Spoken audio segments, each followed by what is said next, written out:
Okay, so we resume the Congress with the presentation from Emilia Alves from UFF. She's going to talk about Bruhat cells.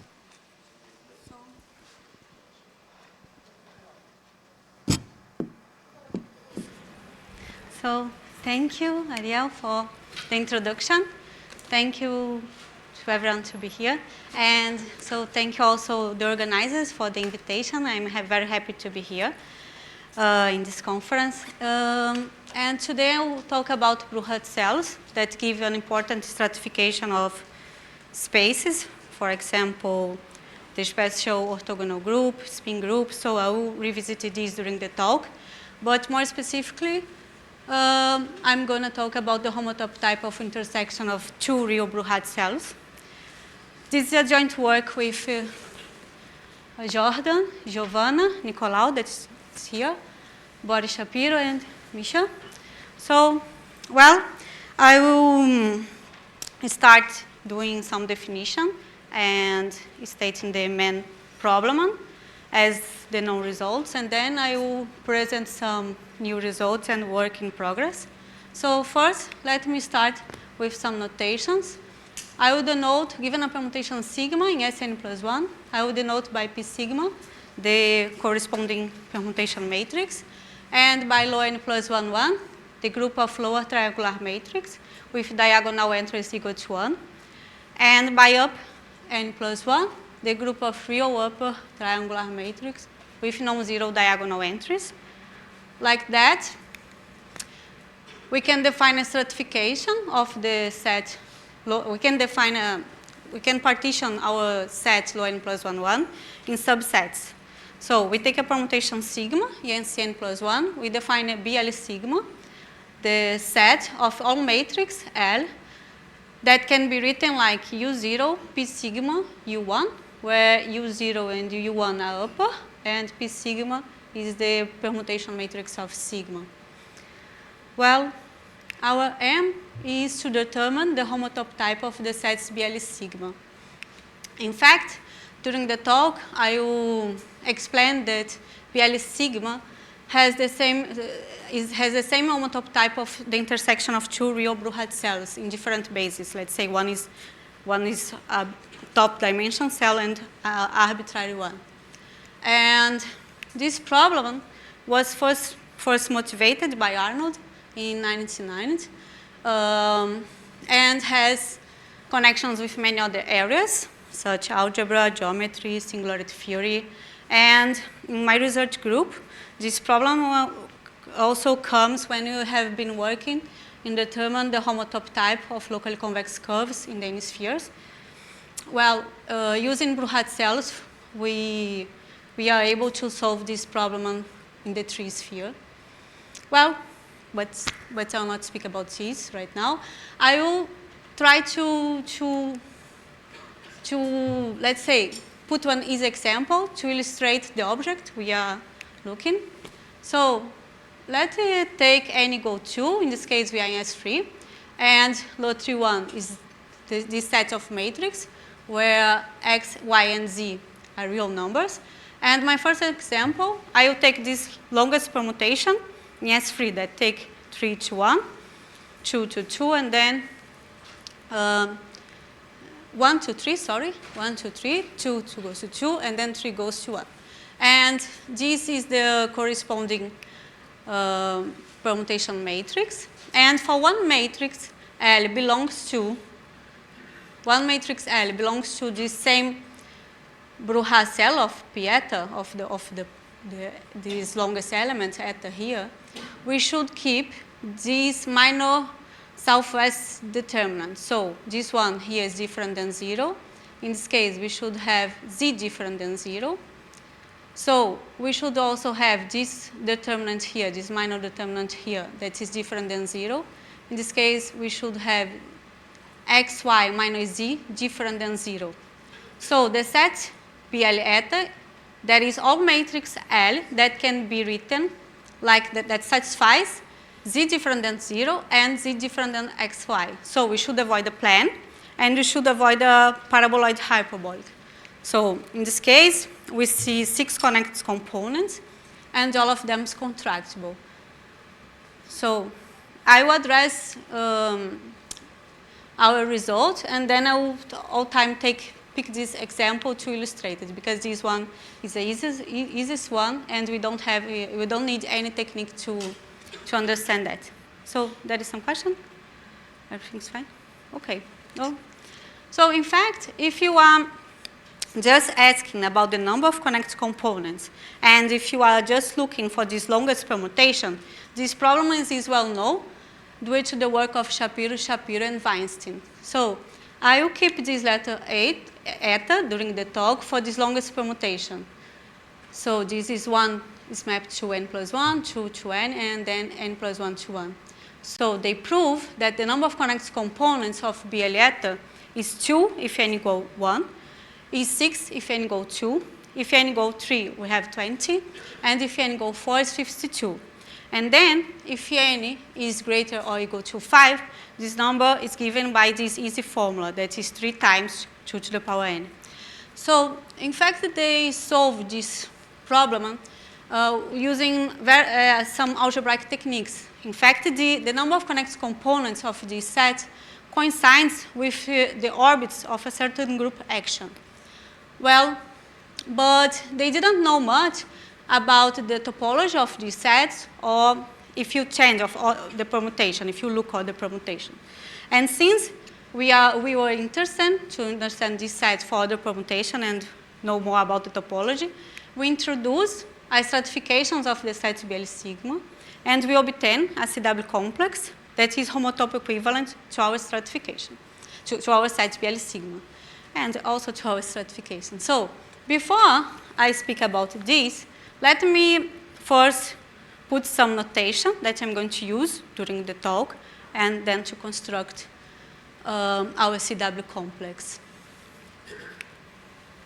So we are going to use several notations for permutation sigma.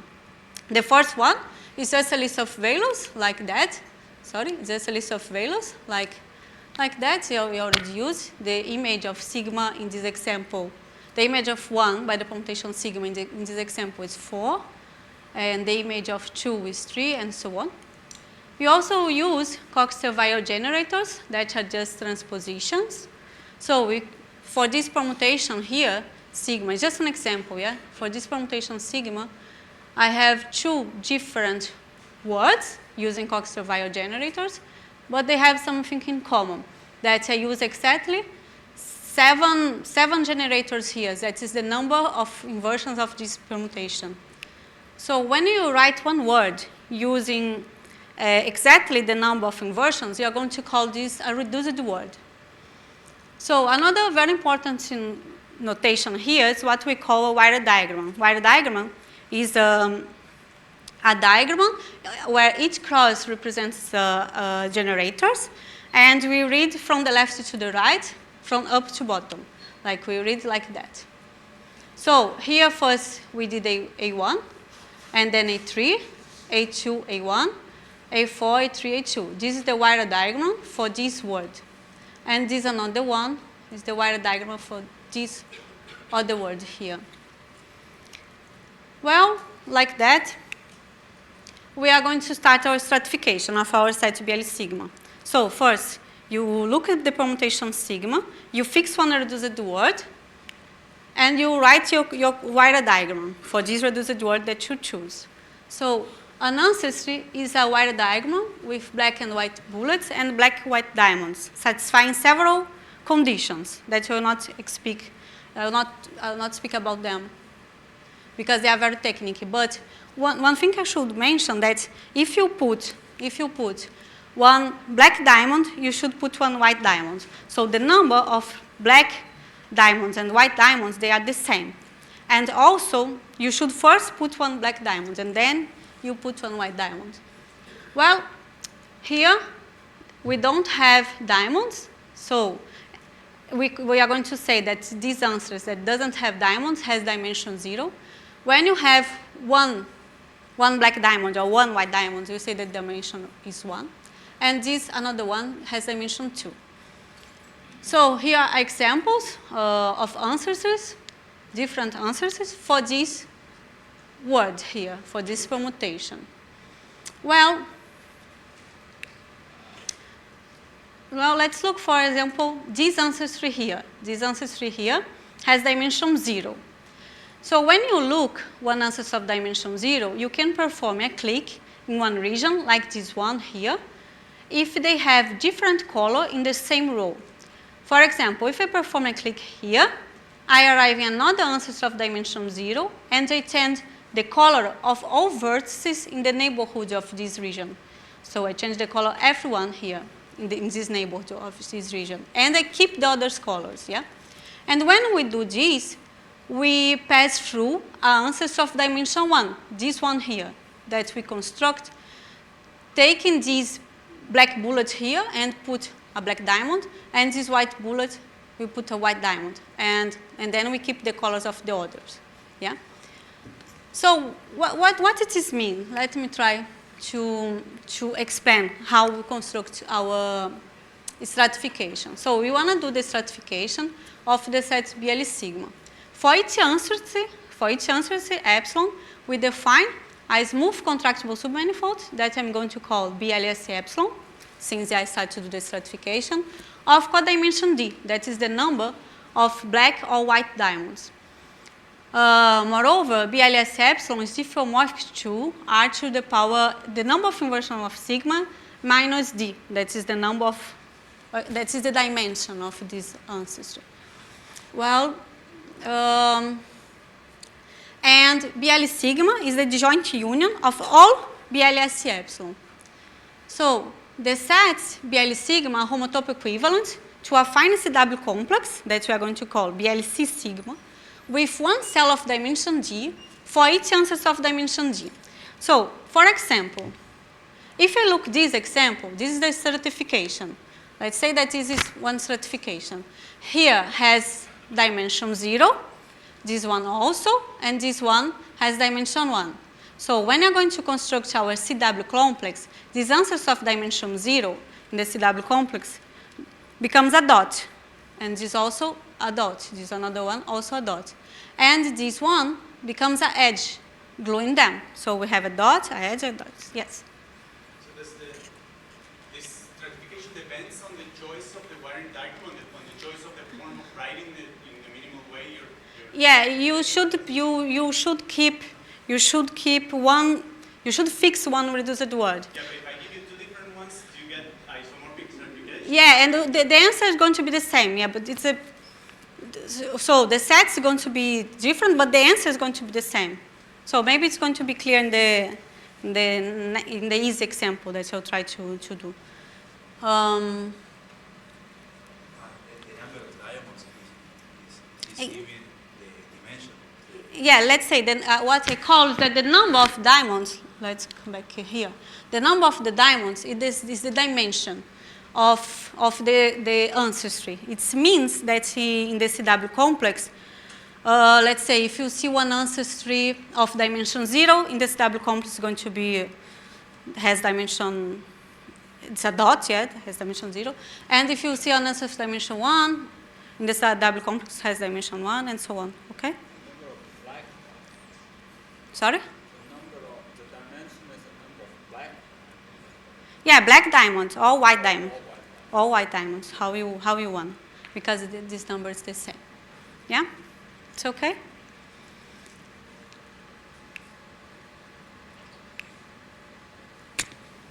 Yeah, so let me try to characterize what is the ancestor of dimension 0. So now I'll try to explain each matrix lives in the ancestor of dimension 0. Well, for each I, let's consider this matrix here that there is only one entry, non-zero, that is I plus 1 I, that is 1. So this matrix belongs to the Lie algebra of low n plus 1, 1. Let denote by lambda I t, I plus t times this matrix. So if you take a reduced word, if you fix a reduced word for your permutation sigma, and then you can write this product of lambdas. Let's say that you can write this product of lambdas, respecting the order that you choose here. So it's well known from the positivity theory that if one matrix can be written like that, this vector T1 up to TL is unique. And moreover, for almost all L that belongs to BL sigma, there exists this vector, and T1 up to TL are non-zero real numbers.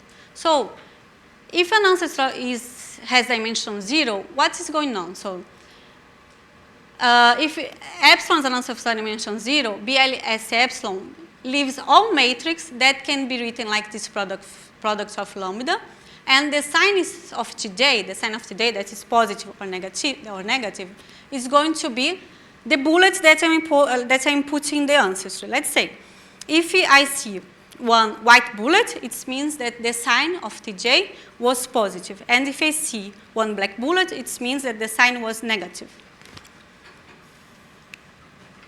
Let's look at this example again. Well, here are ancestors of dimension 0, this and this. I can perform a click here, arrive here, and I want to characterize each matrix lives in these ancestors of dimension 0. So if L belongs to an ancestor of dimension 0, it means that can be written like this product of lambda. So I keep this reduced word for this permutation. If you choose A2, A1, A2, it's going to be like just, the answer is going to be the same, yeah? Well, so, and then if one matrix L belongs to this BL eta, we remember that Z should be different than 0. In this case, T2, T3 should be different than 0. And so here is the color T1, T2, T3. So T2 and T3 here, they have the same color. So the product is positive. The same for here. In this case, Z should be bigger than 0.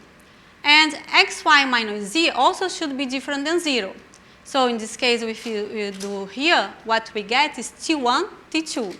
And T1, T2 here, they have different color.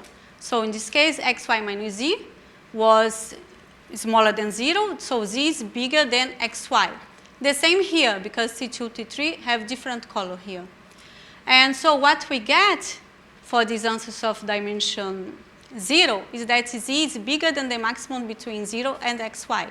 And if you are in the answers that have this label here, that one, y is just T2. So T2 here is positive, and then T2 here is negative. So the connected component that leaves all of that is characterized by all matrix L that satisfies that z is bigger than the maximum between 0 and x, the maximum between 0 and xy. So this is decomposed in 3 strata. So these 2 of dimension 0, and this one of dimension 1 that has this and can't be written like this product, yeah? Some question? Okay. Well, this is one component. I will try to explain soon what is this label here, okay, for this BL, for this connect component. So here, I did the stratification of this BL eta. We have 8 answers of dimension 0, since we have 3 inversions, yeah, and each one you can put black or white bullet. Here is this one that we just studied, yeah, and this is the same. So the same way we do this one. So we click here, you arrive here, and then we pass through an ancestor of positive codimension. These, they are thin, let's say, because you can't click, because they have in the same line the same color, in each line the same color. So what we get is that we have 4 thin components, that in this double complex we just see a dot, and these we see dot, dot, and the edge, and this is the same. So we see here all 6 connected components, and all of them are contractible. And so we already knew that this was the answer. Well, let me show one more example. This one is n equals 3, and I took this permutation, sigma 4, 2, 3, 1. This is the wire diagram for this reduced word, and this is the permutation matrix for sigma. If you apply the Bruhat decomposition, you see these conditions. And here we know that we have cells up to dimension 2. Here I took some representative elements for the ancestry. Let's say here we have in each row the same color. We can choose. We have eight ancestors like that with the same color by row.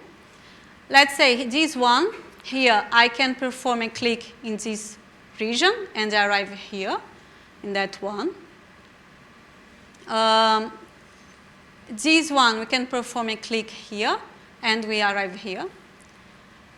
Well, and that one, we can perform a click here, arrive here, and then we perform a click here, arrive here, and then we perform a click here, arrive here. We click here, arrive here, and so in this CW complex, what we see is a dot, an edge, a dot, and then an edge, a dot again, like that, and we have a 2 cell that's gluing this square here in the obvious way. So what we see also, it's easy to see that we have 2 cells of, like this one, yeah, because you have, let's say, ancestry, the ancestry here is black diamond, white diamond, black diamond, white diamond, and here you can choose the color, black or white for the bullet. Here, when you have your black diamonds is here and your white diamonds here, you have four choices for this one, let's say, and also the same here. And this one you have, let's say, 4 here and 4 here, 8 like that. So in this case, what you count is 8 when you have the same color per row, 4 here, and 2 here. We see 18 connected components, and all of them are contractible. Yeah. So when you say you click and you perform this operation of changing in a region, the neighbors of a region, those are the same connected components, right? Yeah. When you click, yeah. So why are the first columns, both of them, in the same connected components? I know. Change the first region, the smallest one, and then the larger one, and I go from one to the other. You are saying about this? Yeah. So they are not in the same connected components. In fact, there is a group acting the signs, and then so I pick here. They have 5 orbits here, and I pick one representative element for each orbit. So this orbit here has size 4. This one has size 4. This one has also size 4. I understood that was the claim, but what I don't understand is how to connect this with the statement that if I do this transformation, then I remain on the same connected component. May I just make a small comment? I think that in order to make this change, this click, you need different colors, on the same line. See, Yeah. in the first case, you are black, white. So Also, it cannot be on an arbitrary region. It has to be an arbitrary region whose boundary needs to have different colors. In the same row. line, no? Yeah, in the same row. In the same row. In the same row, for example, I can perform a click here. Can you see? I can perform a click here, but I can't perform a click here. Okay, this makes sense. Thank you. I would like to ask something because there is you talk about CW complexes. I see more or less how, but there is a more combinatorial model. Are actually 2, but one more established somehow nowadays that is implicit sets, where things are modeled by triangles, and then the geometric realizations are polyhedrons. And I have the feeling that these CW complexes are actually cubical sets, which is modeling instead of with simplices with cubes. And this was actually, for instance, the original approach of Serre in his thesis, and using cubes instead of simplices. I was wondering whether if what you are building before the CW complex is some sort of combinatorial data like a cubical set. Have you thought of this direction? Cubical, I'm not sure. May I say something? Yeah, sure. It's not always true that cells of dimension 2 are squares. It's that what you're asking? Yeah, more or less. Yeah. No, this it's going to. example, it's Mhm. a sphere, but in many examples it can be a hexagon or whatnot. Does that answer your question? Yeah, but I think still there is a chance to have this combinatorial data Oh yeah, behind, but we can. if you're asking, Yeah. is it possible that thinking more about the subject, we can give more combinatorial description? That's probably true. So, but if you're asking a very specific question, is it a square? No, not true. No, but because in cubical sets you may have an example, no? Even though because it's the building blocks are products of intervals, but you can make an example in cubical sets. I mean, it's a combinatorial picture. Is it one cell? An hexagon is one? So you can paste a field hexagon. That is one Yeah. cell. So very then soon. you know, Yeah. I see. Slightly different example, but I see. one cell which is a hexagon. Perfect. No. Yeah, it's going to appear. I Okay. think in No, almost but 5 minutes. then- Yeah. then it's a bit different. Thank you. Good. But in a more broad interpretation, you're probably correct, yes. But thinking more about this will reveal more combinatorial structure. That's probably true. Okay, thank you. So, well, now I think I will speak about our previous result. So, doing this construction, we prove that for any n up to 4, every connected component of every set BL sigma is contractible. So, we did this, constructing all CW complex for all permutation sigma. But for n equal 5, we found this permutation in S6, and we found there connects component that's homotope equivalent to a circle. Well, to explain more about this theorem, let me say more about the theory. Yeah, because, well, you can't do the computation all time in the lower group. Yeah, my aim here right now is to somehow to lift this group where I can always do the computation, let's say. And I also wanted to address why this BL sigma is the intersection of two Bruhat cells. So first of all, let me remember that the spin n+1 is the double inverse cover of the orthogonal group, the special orthogonal group.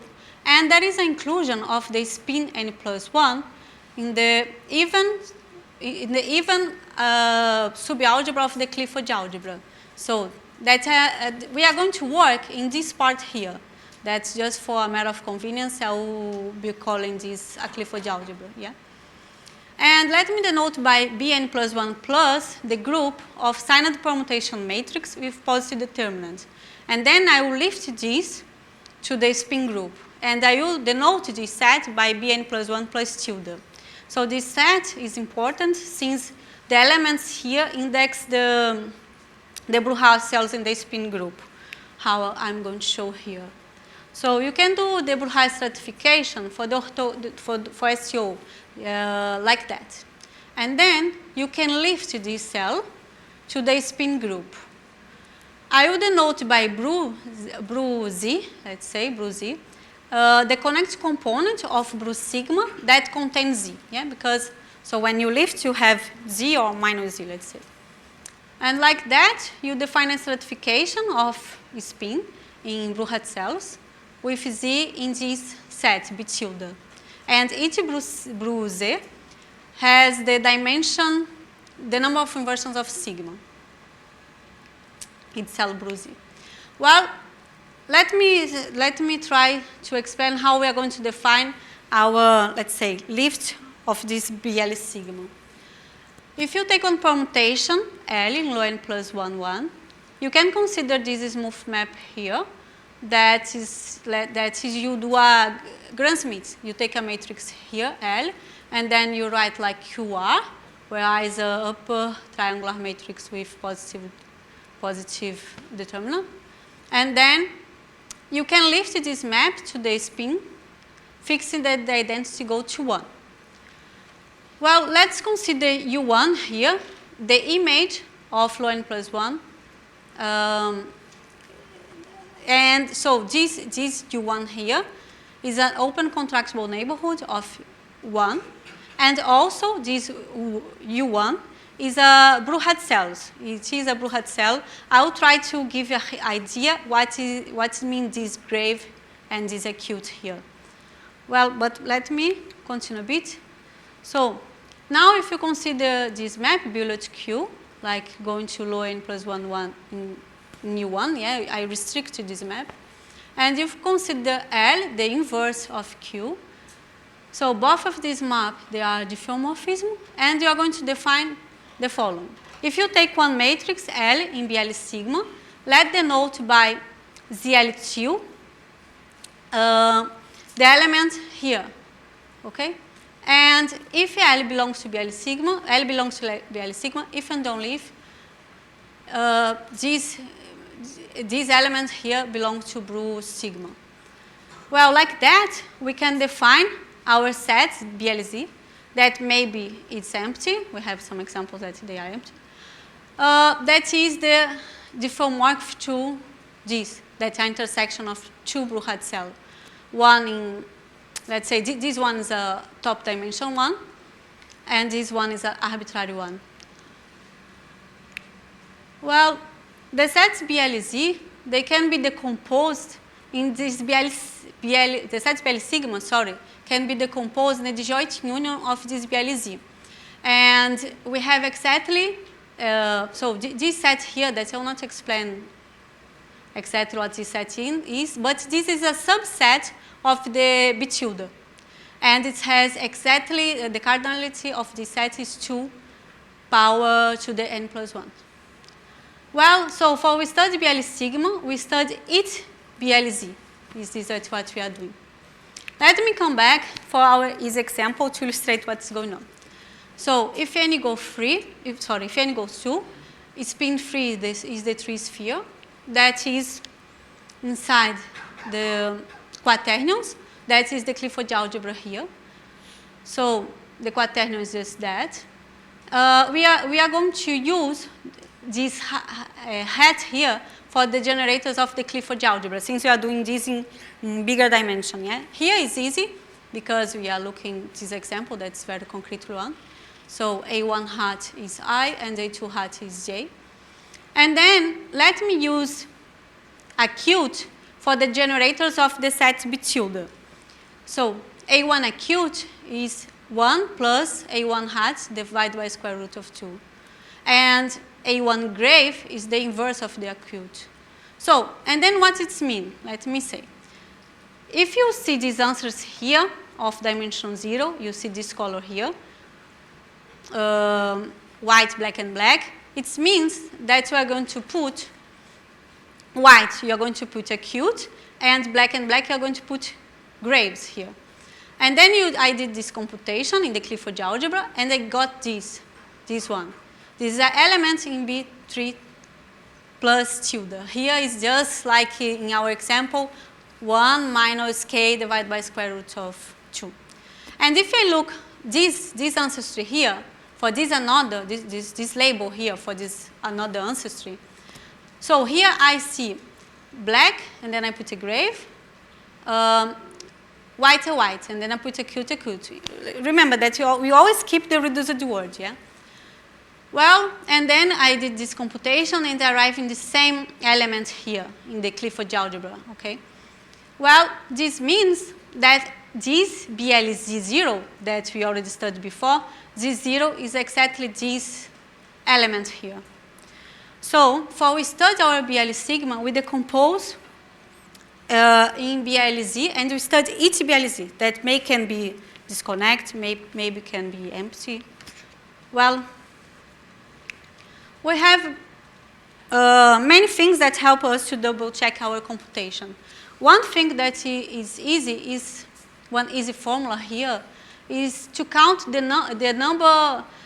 answers of dimension 0. There is this easy formula that we know how many, for each z, how many answers of dimension 0 we are going to have.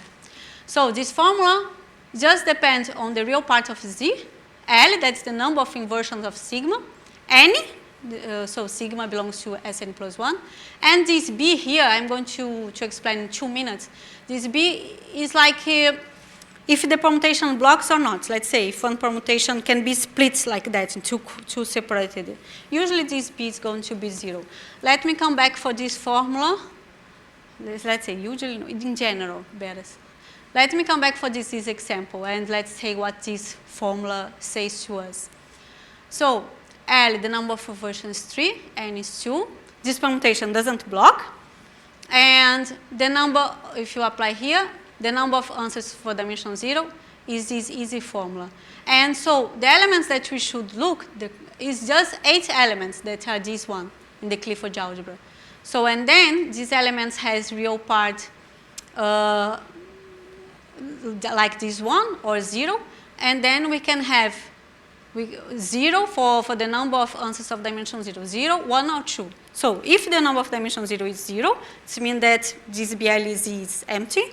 If it's 1, let's say we have a dot, and if it's 2, is the situation that you already know. Yeah, and then it's matched with the situation that we know.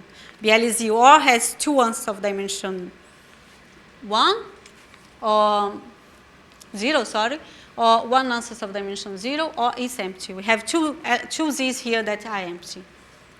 Some question? Sorry, maybe you said already that. Yeah.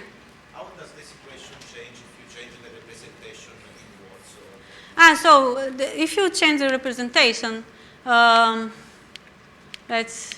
let me look. For example, here. So we are going to have Z bigger than the maximum between X, instead of Z bigger than the maximum between,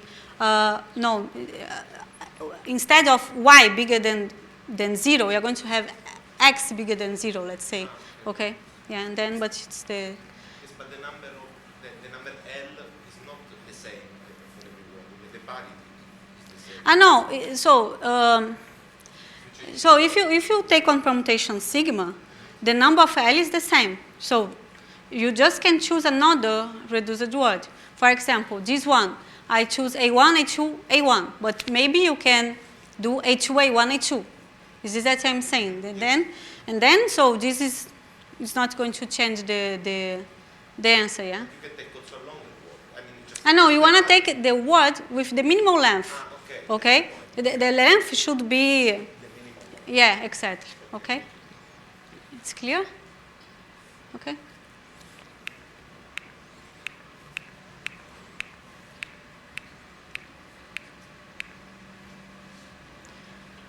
Well, okay. Well, let me come back for this result here. There is this one. So for n equal 5 and this permutation sigma, at that time we found a Z, element Z in the Clifford algebra, yeah? That BLZ, in fact, they have, this BLZ has two components, and each of them was homotope equivalent to a circle. So we know at the time, so it's easy to know that, let's say, for this Z that we found, how many answers of dimension 0 we have was 48. And then when we start to do the construction, we saw that this disconnects.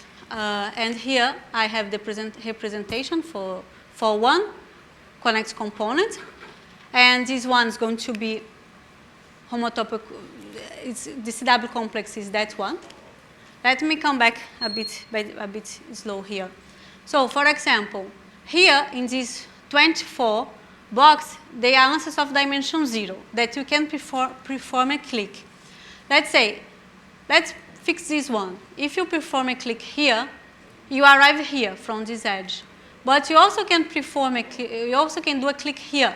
If you do a click here, you come from this edge here, and then you arrive here.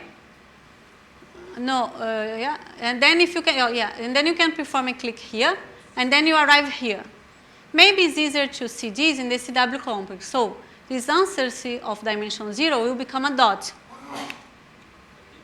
This dot here. So, and then the other ancestry here that we spoke of dimension 0, they are here, yeah? So we have these cells here, we have 4-dimensional cells here that we fill these octagonals and hexagonals like that. And then so we can see that this has homotopic, it has a homotope type of S1 because these things, it doesn't affect the homotope type. Yeah? It's fine? It's okay? No, I see the example. Okay, you see? Okay. Yeah, and I guess it's related to the fact that you have 2 clicks on the same line. Yeah, the yeah, same row, yeah. So you cannot be, they are not completely free. Yeah. Yeah, for example, and then you're going to see this, for example, this one here is this one here. Yeah? Okay. Well, this was the first non-contractible that we found. Well, so, but and then we are working in other permutations in S6. And things was, let's say, getting complicated, and we try to create some techniques, yeah, if you know some answers about some permutations smaller, what we can know about the biggest one, something around that, yeah. And then it comes for us some wire diagram decomposition. The first one is what we call block decomposition. This is the easiest one that we already knew at the time, but these other wire diagram decomposition split type 1, 2, 3. They are new for us, and we got some results. Let me explain more about this. So we say that one permutation block, if some AJ, let's say, doesn't appear in the reduced word. Maybe it's easier I explain using this permutation here. For example, this example, A3 doesn't appear in our reduced word. So we are going to split our permutation in this J equals 3. And then we are going to have 2 smaller permutations, sigma 0 and sigma 1. In this example, both are in S3. And then, so sigma can be written like the direct sum of sigma 0 and sigma 1. And also BL sigma is the direct sum of BL sigma 0 and BL sigma 1. And so we study this BL sigma 0. This one is easy. We have 4 connected components and all of them contractible. The same for this one. And then our BL sigma has 4 times 4, 16 connected components, and all of them contractible. So, in fact, if it's blocked, let's say, we are not really interested because usually they don't block. Yeah. But we found other type of wire diagram decomposition. The first one is that what we call split type 1. Split type 1, I also explain using this example. I think it's easier. Split type 1 is like that. So this is the wire diagram for this reduced word here. And then we perform a split type 1. You can perform when you can trace a line, this red line here, that goes to Ri to Ri plus 1. In this case, I is 2. And you cross only one wire. So when you do that, this wire here that was cut, you glue here to the empty dot. And also here, you glue this wire to this empty dot. And then what we get is these 2 permutations, this sigma 1, 3 to 1 in S3, and this sigma 2 here in S4. And then our BLC sigma is going to be the product of BLC for the smaller permutations. So This one you already studied, and this one also. This one has 12 connected components, and all of them contractible. This one was the easy example that has 6 connected components. And then our BL sigma has 7 2-connected components, and all of them contractible. So this is split type 1. We say that we are splitting in one row. The next one, that is split type 2, we are going to say that we are splitting one generator. But let me say when you can apply this split type 2. So this is split type 2. I'll also take one example. Let's say this example here. I fix this reduced word here. And I will look for this generator here, A3. I will see if I can apply split type 2 here. So I will draw a line up or below the generator. In this case, I choose below. And so I will glue this wire here that they were cut together. I glued them here together. And the one up, I glue to the empty dot. Well, I only can apply split type 2 if the words that I have after the split, they remain reduced. In this case, yeah, they remain reduced, and I apply split type 2. In this example, I also can apply in this generator A1 or this generator A5. And then what you get is that BLC sigma is the product of BLC sigma 1 and BLC sigma 2. In that example, we have this one has 12 connected components, all of them contractible, and this one we already knew. And we have 7 2 connected components, and all of them are contractible. Well,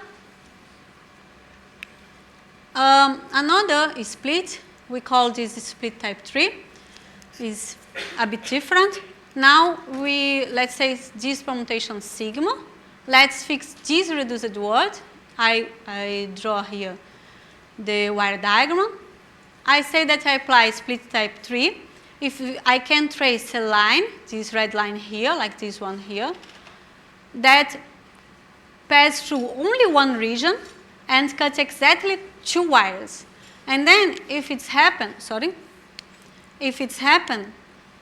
I will, so this one here, I draw here, and we should, for this one, how am I going to glue the wire that I cut?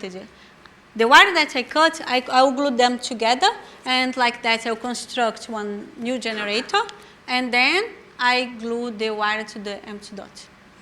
Well, this I should take in account that here I put one new generator. So let's say I can put +1 or -1. In particular, what happens is that BLC sigma has half of the number of connected components of BLC sigma is half of the product of the number of connected components of the BLC sigma for the smallest permutations. In this case, this one has 20, so they are same. So 20 times 20 divided by 2. And that one has 200 connected components.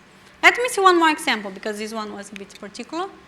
So I took this example here, this permutation in S7. I apply split type 3 here, and then, so I got this new generator here. Also, I was able to apply split type 3 here, yeah? But I choose here because this one is the easiest one, and that one, I just computed the number of connected components here. It's the same one that appears here, that has 200. And then, what we get is that this one is 6 times 200 divided by 2. All of them was contractible, and then this set has 600 connected components, and all of them are contractible. Well, applying this type of decompositions, we got some new results, let's say. So, for sigma in S6, we proved that for every permutation that have the number of inversion up to 11, every connected component of every set PL sigma is contractible.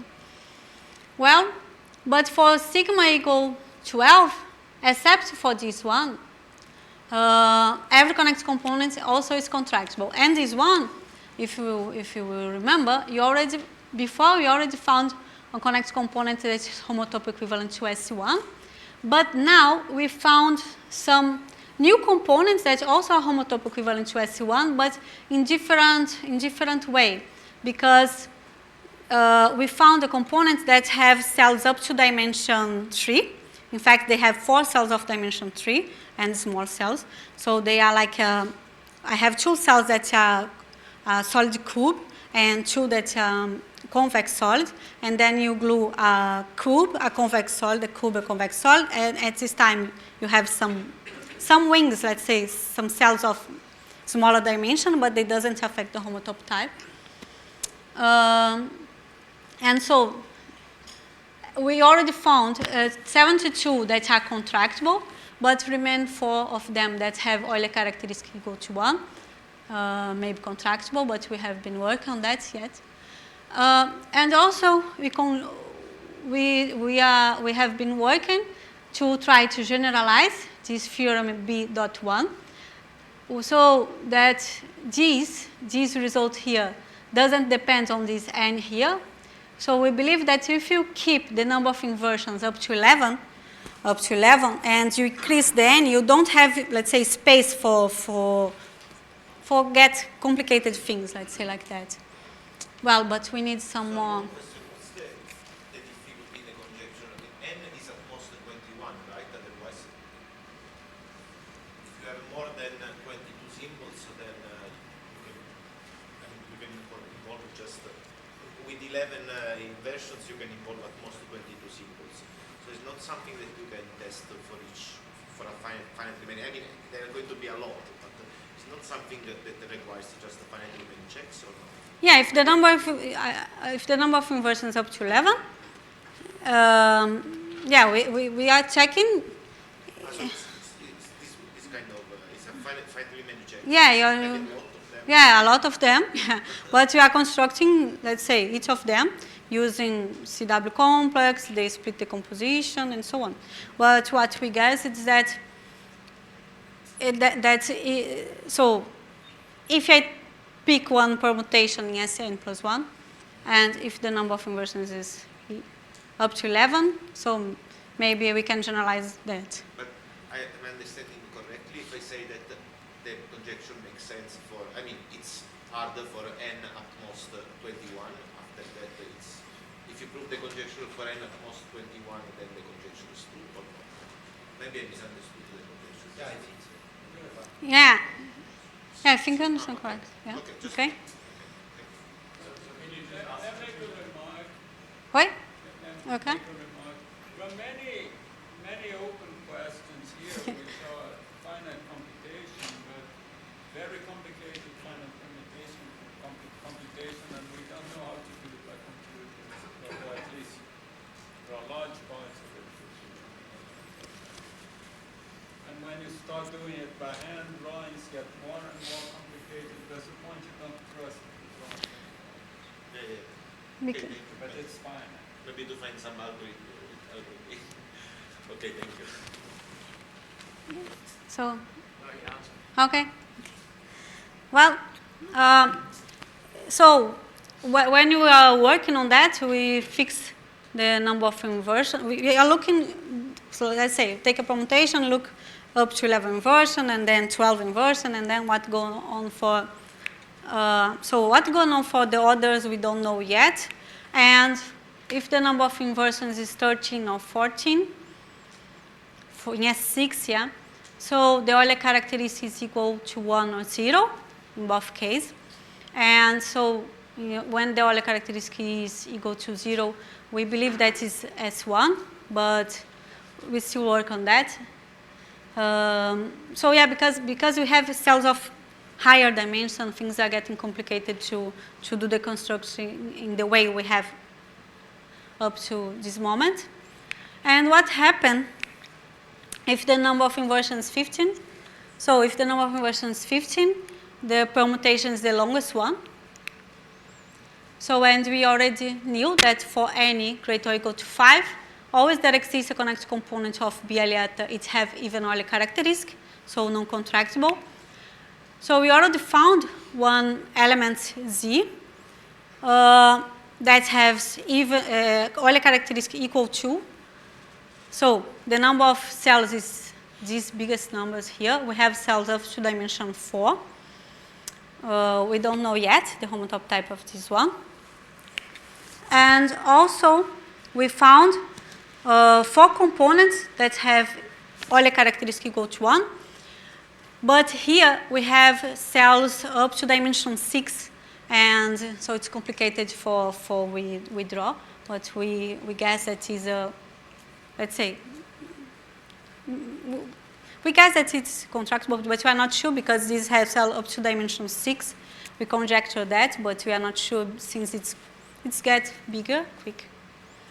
Well, I would like address. Let me see. Well, these last minutes, I would like to address one problem, and that was raised by Boris, Shapiro, and Weinstein. That was each permutation maximize the number of connected components.